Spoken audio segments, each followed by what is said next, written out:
Hi, and welcome to Tech Talks, the Banker's video series on everything fintech. I'm Joy Macknight, Deputy Editor at The Banker, and I'm here with Luke Griffiths, who is UK General Manager at Klarna, a Swedish e-commerce company. Thanks so much for joining us today, Luke. Can you tell me a little bit about Klarna's business model?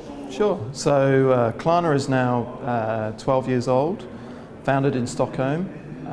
We're a fintech, and we provide e-commerce checkout solutions to merchants across Europe and the US. So we have about 70,000 merchants who are using our solution.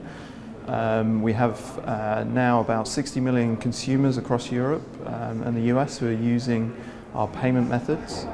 And essentially we have two solutions. So one is our checkout, and the second is then our payment methods, which either sit within our checkout or are available for merchants to integrate into their standard checkout.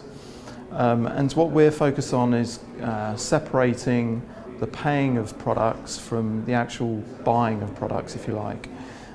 So we've really developed a reputation around our pay after delivery concept, which in Sweden and Germany is very established payment method, typically referred to as an invoice, and in the UK, which we came to the market about 2 years ago, we're really focusing on our pay after delivery concept, which essentially gives the consumer 14 or 30 days to receive the goods from the retailer and then decide whether they want to keep them or return them.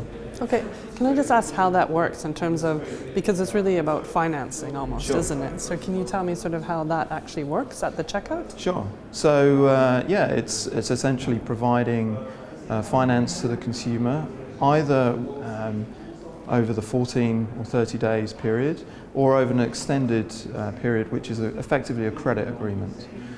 So if the consumer chooses the smaller repayment period, then they're completing their transaction. We're making a decision to allow them that grace period, effectively running some fraud checks and some background searches in terms of whether fraud has been seen at that particular address, but also looking at the actual products that they're buying and the time of day. So if they're buying at 3 o'clock in the morning and buying 6 iPads, then we will reject them because it's a high risk of fraud. And then similarly in terms of the credit application or financing at point of sale, they're given the opportunity to spread payments over installments or with a deferred interest-free period. And then there's going to be big changes happening that's already sort of started to come into play, which is the Payment Services Directive 2. How is that going to impact your business, do you think? So the way we look at PSD2 is that it's really about creating more of a level playing field with regards to access to data and really being able to make decisions on lending to customers by having a richer source of data to make those lending decisions, but also empowering the consumer to make decisions about the financial services providers who they purchase solutions from.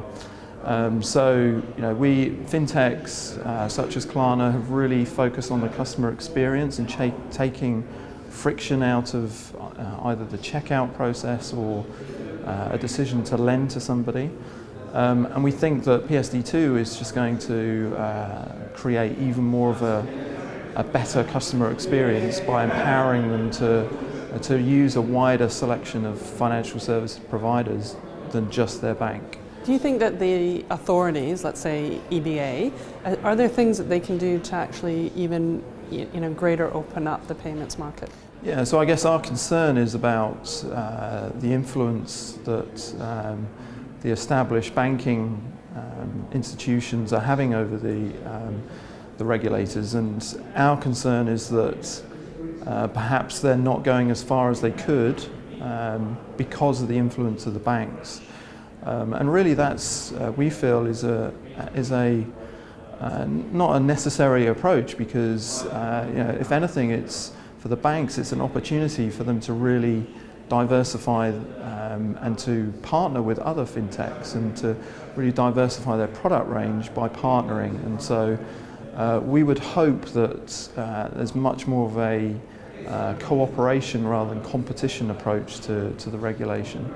But yes, there is definitely a concern that when we see the final outcome, that it's not as revolutionary as perhaps we originally hoped for. And I think that is a concern given the influence that those established banks have within the industry. So when you think about the future of payments, what do you envision? So we really think that, as I said, we've been really focusing on making the checkout and the payment process as frictionless as possible, giving the consumer control over the way in which they pay for their goods, but really taking that payment process and making it a lot more simpler. So we think that that's just going to continue even further as we get access to more data. We're able to make decisions even faster and more informed.